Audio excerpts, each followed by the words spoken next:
Assalamualaikum warahmatullahi wabarakatuh.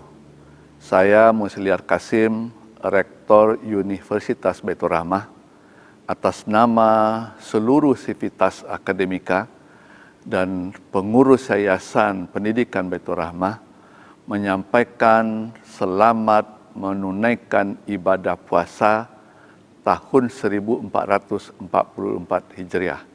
Mudah-mudahan kita diberi kesehatan, ketakwaan, ketaatan, sehingga bisa menjalankan ibadah puasa dengan baik, sehingga setelah puasa kita dapat mendapatkan takwa yang dijanjikan oleh Allah. Dan kita berharap apa yang kita doakan selama bulan puasa diijabah oleh Allah Subhanahu wa taala. Demikian saja, salah dan janggal mohon dimaafkan. Billahi taufiq wal hidayah. Wassalamualaikum warahmatullahi wabarakatuh. Assalamualaikum warahmatullahi wabarakatuh. Alhamdulillah alladzi anzala as-sakinata fi qulubil mu'minin. Asyhadu an la ilaha illallah wa asyhadu anna Muhammadan abduhu wa rasuluh la nabiyya ba'dah. Saudara pemirsa di mana saja Anda berada, mudah-mudahan sore hari ini atau hari ini Allah memberikan kenikmatan berupa kesehatan dan juga kesempatan, dan Allah memilih kita menjadi hamba-hambanya yang akan Allah masukkan ke dalam surga. Kemudian salawat bersalam buat junjungan kita Nabi besar Muhammad sallallahu alaihi wasallam. Allahumma sholli ala sayyidina Muhammadin wa ala alihi wa sahbihi ajma'in. Tema kita sore hari ini terkait dengan nuzul Quran, dengan tema yang lebih spesifik terkait dengan terapi depresi secara Qur'ani. Mudah-mudahan kita menjadi keluarga Al-Quran, menjadi hamalatul Quran, karena di bulan puasa atau di bulan Ramadan Allah menurunkan Al-Quran. Syahrul Ramadan alladzi unzila fihil Quran hudal linnas wa bayyinatim minal huda wal furqan. Ini surah Al-Quran dalam surah Al-Baqarah ayat 185. Keistimewaan di bulan Ramadan diantaranya Allah turunkan Al-Quran. Syahrul Ramadan alladzi unzila fil Quran. Untuk apa Al-Quran diturunkan? Hudal linnasi wa bayyinatin minal huda wal furqan. Allah turunkan Al-Quran sebagai petunjuk buat manusia, dan furqan. Furqan itu menjadi alat pembeda dalam arti taat hukum. Jadi umat Islam adalah orang-orang yang diberikan petunjuk oleh Allah, dan umat Islam adalah orang-orang yang taat hukum, apapun bentuk hukum positif yang ada di mana saja. Oleh karena itu menjadi umat yang ideal, menjadi umat yang mampu berbuat kebaikan disebabkan karena hidup bersama Al-Quran. Saudara pemirsa di mana saja Anda berada, sebelum kita lebih detail menerangkan tentang nuzul Quran dalam arti bagaimana kita menterapi depresi secara Qurani, kita sholawat Al-Quran agar jiwa-jiwa kita yang rasanya ada sesuatu yang tidak enak, tertekan, banyaknya masalah, mudah-mudahan hilang depresinya dengan sholawat Al-Quran. Salatullahi wa salam ala man uhiyal Quran. Salatullahi wa salam ala man uhiyal Quran. Bisa diikuti di rumah masing-masing. Salatullahi wa salam ala man uhiyal Quran. Salatullahi wa salam ala man uhiyal Quran wa ahli baitihil kiram wa sahbi dzawil Qur'an wa ahli baitihil kiram wa sahbihi dzawil Qur'an.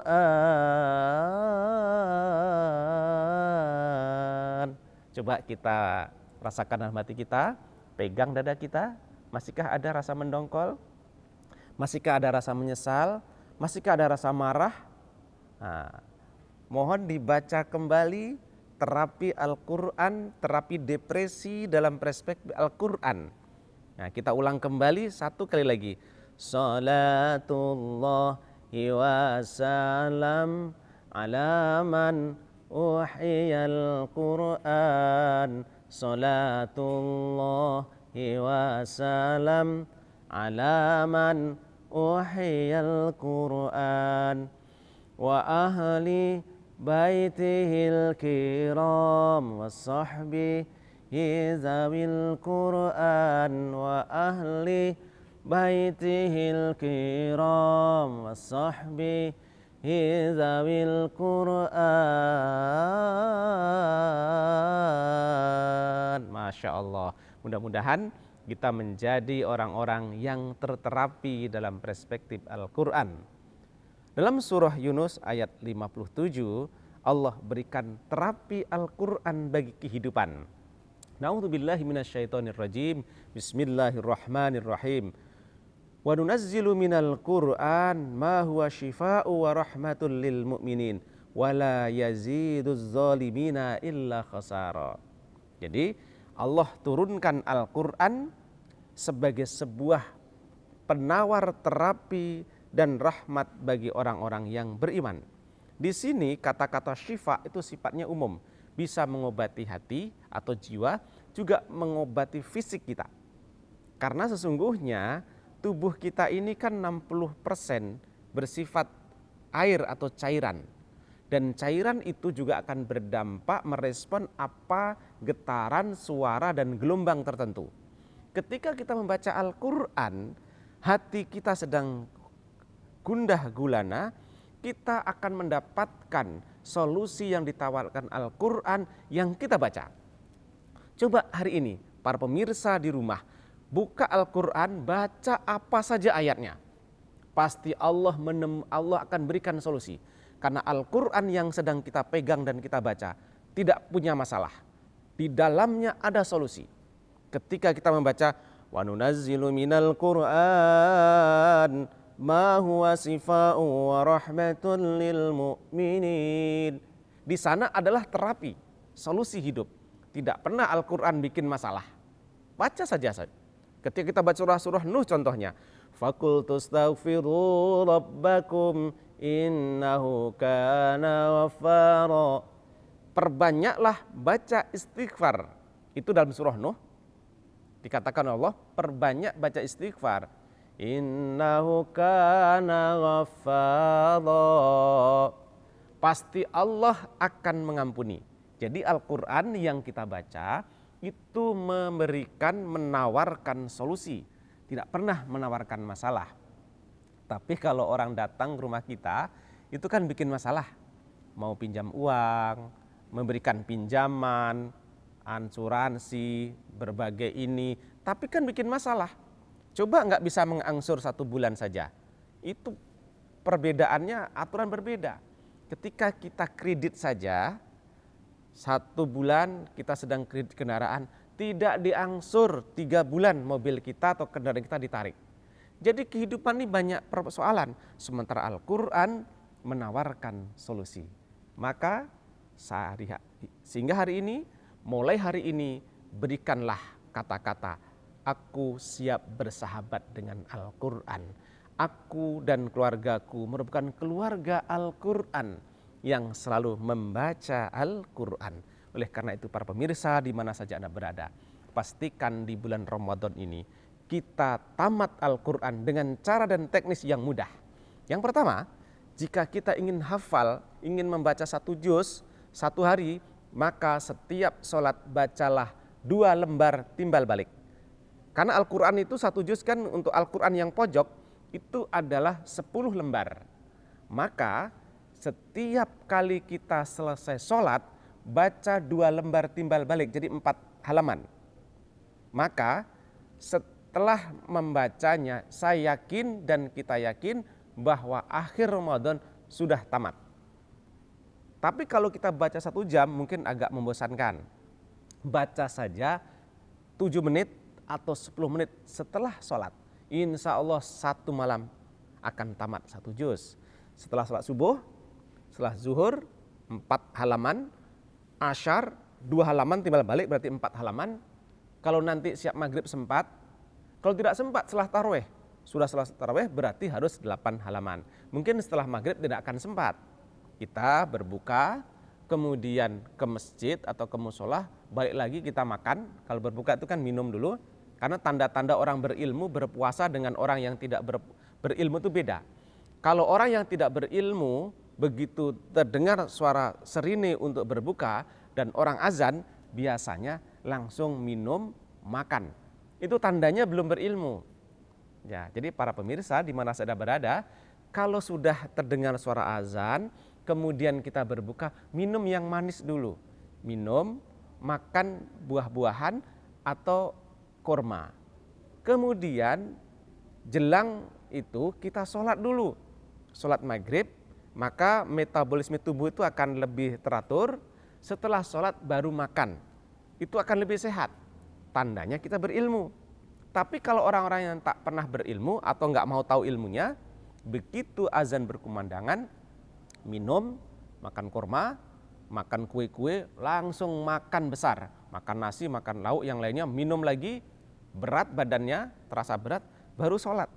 Itu adalah tata cara berbuka puasa bagi orang yang tak pernah mau berilmu. Sementara orang yang mau berilmu dan tanda-tanda berilmu adalah ketika mampu membedakan mana yang harus disegerakan, mana yang harus diatur, mana yang bikin sehat. Mungkin ketika itu nggak akan sempat baca Al-Quran, maka Al-Qurannya dibaca dilebihkan setelah sholat Isya dan Tarawih.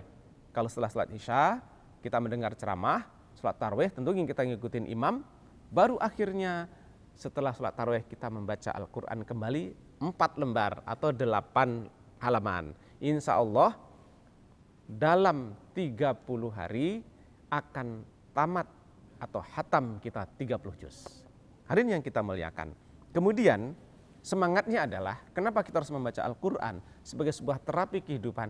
Karena malaikat Jibril itu melihat dan memantau, monitoring Rasulullah di bulan Ramadan karena Rasulullah membaca Al-Quran.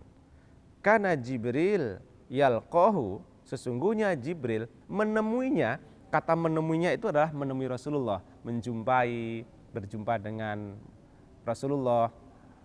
Tentunya betapa bahagianya baginda Rasulullah SAW bisa bertemu dengan makhluk Allah, yaitu malaikat. Kalau kita kan belum bertemu siapapun, kita belum pernah bertemu malaikat, pernah bertemu jin, bertemu yang lain. Jangankan yang makhluk Allah yang lain, kita berjumpa dengan Rasulullah itu nggak pernah. Kita ini luar biasa. Umat di akhir zaman adalah umat yang tak pernah melihat apapun bukti, tapi tetap yakin. Dan bukti satu-satunya adalah Al-Quran. Bukti yang hari ini masih bisa dibuktikan keyakinan-keyakinan kita adalah Al-Quran yang nyata. Malaikat tak pernah kita lihat, Allah belum pernah kita lihat. Boleh jadi nanti di surga kita melihatnya. Baginda Rasulullah Sallallahu Alaihi Wasallam, Muhammad Rasulullah, Muhammad yang agung juga nggak pernah kita lihat. Tapi kita yakin melalui Al-Quran. Jadi bukti fisik, hikmah dari nuzul Quran adalah Al-Quran adalah bukti fisik yang menguatkan keimanan kita. Dan itu mahal harganya. Sehingga Rasulullah berkata, sesungguhnya aku rindu kepada umatku yang mereka tidak berjumpa denganku. Karena kita umat akhir zaman, dan tapi mereka mengamalkan sunnahku. Buktinya adalah sampai hari ini ada Al-Quran. Hadirin kita muliakan. Wa kana Jibrilu yalqahu fi kulli lailatin. Menjumpai baginda Rasulullah pada setiap malam. Min Ramadan fayudarrisuhul Quran. Dan ketika itu baginda Muhammad SAW sedang membaca Al-Quran. Silahkan kita praktek untuk membaca Al-Quran. Inna arsalna Nuha Inna arsalna Nuhan ila qaumihi an anzir qaumaka min qabli an ya'tiyahum azabun alim. Nah, itu dibaca pelan-pelan. Ya qaumi inni lakum nadhirum mubin. Tidak perlu tergesa-gesa, dihayati. Kalau menghayati Al-Quran, insya Allah hati kita menjadi tenang. Saudara pemirsa, orang yang tenang hatinya, spiritualnya terpenuhi, pasti dia akan sehat. Orang yang nggak tenang jiwanya, walaupun fisiknya sehat, uangnya cukup, dia nggak tenang, akhirnya nggak sehat juga. Jadi Al-Quran memberikan syifa, memberikan obat ketika kita mampu baca Quran dan dihayati.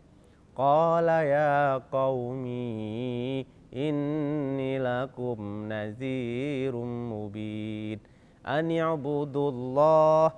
i'budullaha wattaquhu wa ati'un yaghfir lakum min dhunubikum wa yu'akhirkum ila ajalim musamma inna ajalallahi idza jaa la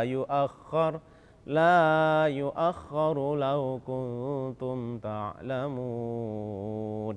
Ini dalam surah Al-Quran Allah mengatakan, perbanyaklah minta ampun dan istighfar kepada Allah, yaghfir lakum min dzunubikum.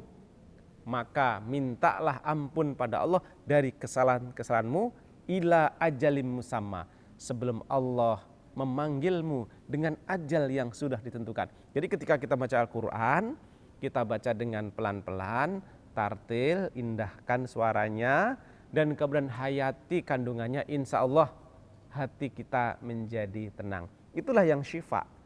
Allah memberikan obat melalui Al-Quran sehingga kita menjadi sehat jasmani dan rohani kita. Jadi ketika kita membaca, renungkan dan berlatih untuk membaca dengan penuh tahsin. Kan tidak akan menarik kalau kita bacanya cuma biasa-biasa. Contohnya Bismillahirrahmanirrahim, Alhamdulillah Rabbil Alamin, itu tidak enak. Makanya imamnya kalau sholat itu kan ditartilkan supaya orang senang, supaya mengobati jiwa kita, termasuk baca Al-Quran. Contohnya yang firlakum min dzunubikum wa yu'akhirkum, tidak enak. Coba diberikan lagu, diberikan suara yang merdu, dilatih, kemudian bacanya dengan tartil.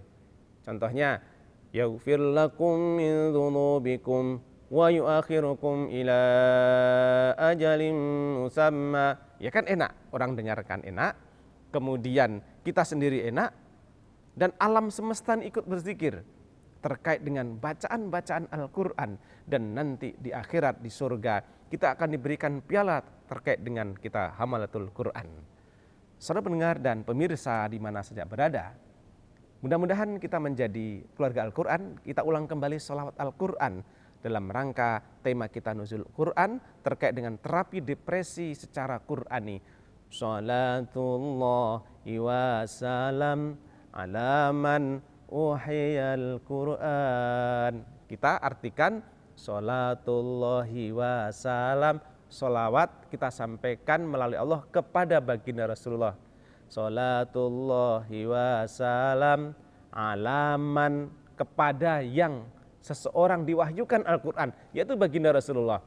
Sholatullahi wa salam ala man uhiyal Quran wa ahli baitihil kiram wa sahbihi dzawil Quran wa ahli baitihil kiram wa sahbihi dzawil Quran.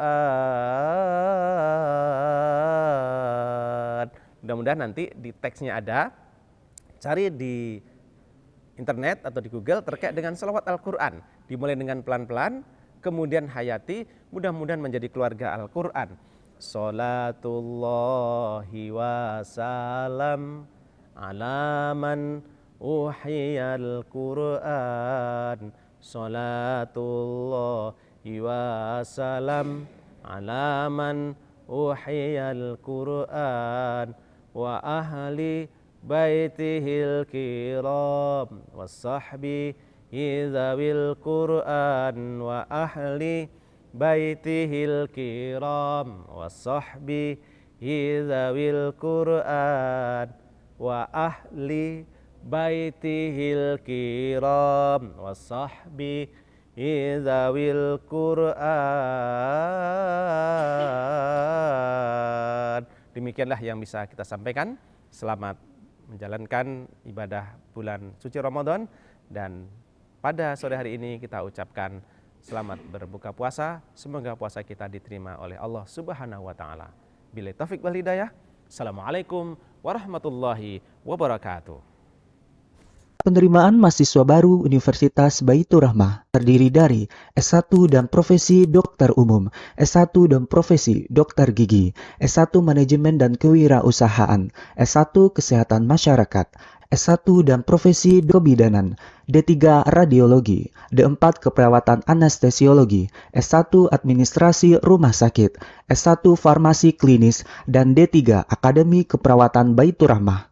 Untuk pendaftaran silakan kunjungi website pmb.unbrah.ac.id.